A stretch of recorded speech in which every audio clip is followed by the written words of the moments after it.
वो दोनों को मानते हैं।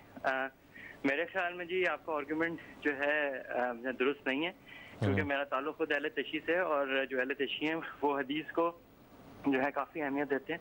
हाँ जी। तो फ़र्क ये है कि सुन्नियों की हदीसें और शियों की हदीसों में फ़र्क है। जो सुन्नी जो रिवायतें पेश करते हैं वो शाह सित्ता, उनकी 6 किताबें हैं जिनके ऊपर वो रिलाय करते हैं, मगर जो अहले तशी हैं उनकी 4 किताबें हैं जिन पे वो रिलाय करते हैं। और फ़र्क ये है कि जो अहले तशी हैं उनकी रिवायतें जो हैं वो अहले बैत से, जो कि रसूल अल्लाह सल्लल्लाहु अलैहि वसल्लम की औलाद हैं, उनसे वो आयतें जो है वो रिवायत जी सैयद जो है उनसे होती हैं। Thank you very much. ये हमारे पॉइंट क्लियर हो गया कि अब एक जमात जो है वो 6 हदीसों को मानती है, सुन्नन नबी माजा, सुन्नन नबी दाऊद, सही बुखारी, सही मुस्लिम, और ये वाले, और जो एक जमात है वो 4 को मान रही है। लेकिन अब जो जमात 4 को मान रही है वो बाकी 2 को भी गलत नहीं कहेगी, क्योंकि वो हिस्ट्री को समझने के लिए, इस्लाम की हिस्ट्री को समझने के लिए they are very good source.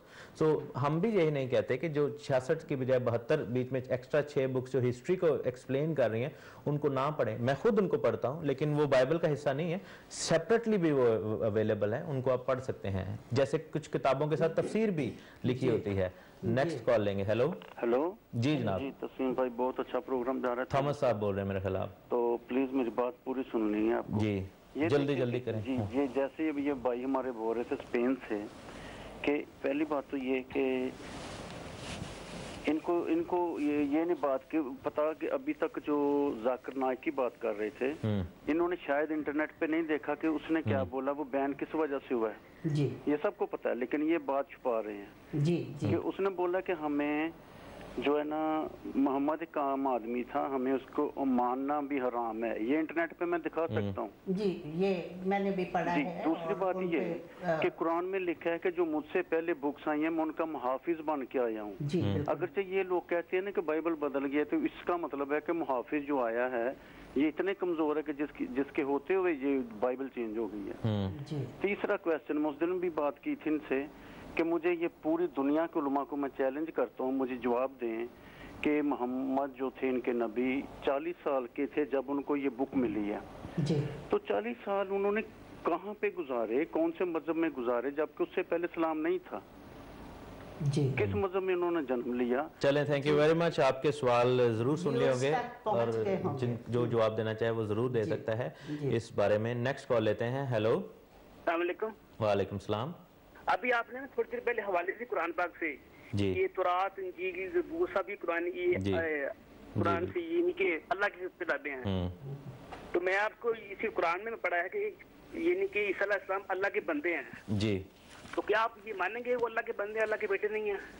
देखें, अल्लाह के बेटे हैं वो, और वो खुद खुदा की जात है। मैं आपको उसको कुरान में से हवाला मैं आपको बता देता हूँ कि जो आपने अभी बात की है, तो मैं बाइबल में से बता रहा हूं। हाँ जी, आप बाइबल में से निकाल, सूरतुल इमरान में से मैं आपको ये हवाला दिखाऊंगा।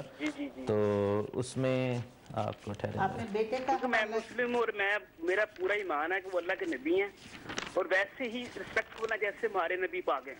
हाँ जी जी। मैं आपको ना कुरान में से वाला ये साबित करूंगा कि वो खुद अल्लाह हैं, वो खुद खुदा हैं।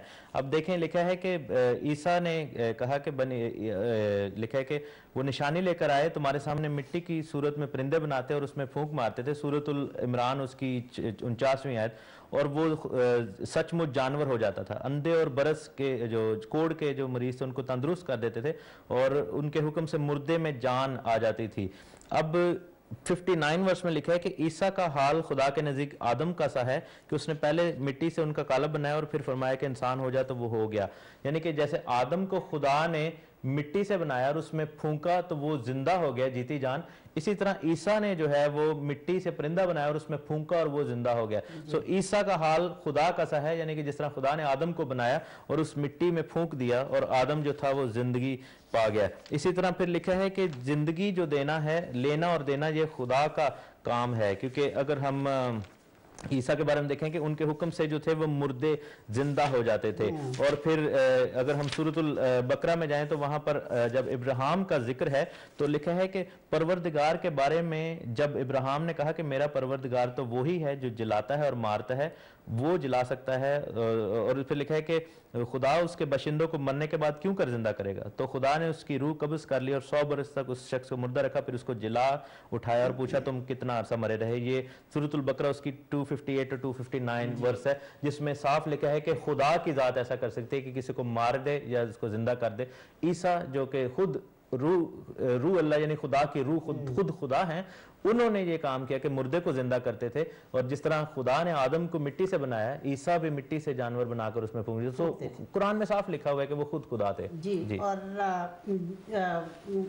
बाइबल मुकद्दस से मैं आपके लिए पढ़ूंगी कि वो अनदेखे खुदा की सूरत और तमाम मखलूकात से पहले मौजूद है, क्योंकि उसी में सब चीज़ें पैदा की गई, आसमान की हो या ज़मीन की, और उसी के वसीला से पैदा की, देखी हो या अनदेखी, तख्त हों या रियासतें या हुकूमतें या इख्तियारात, सब चीजें उसी के वसीला से और उसी के वास्ते पैदा हुई। नेक्स्ट कॉल लेंगे। हेलो हेलो जी जनाब। हाँ जी। हाँ जी, मैं मक्खी बोल रहा हूँ नोटिमन से। कौन बोल रहे हैं सर?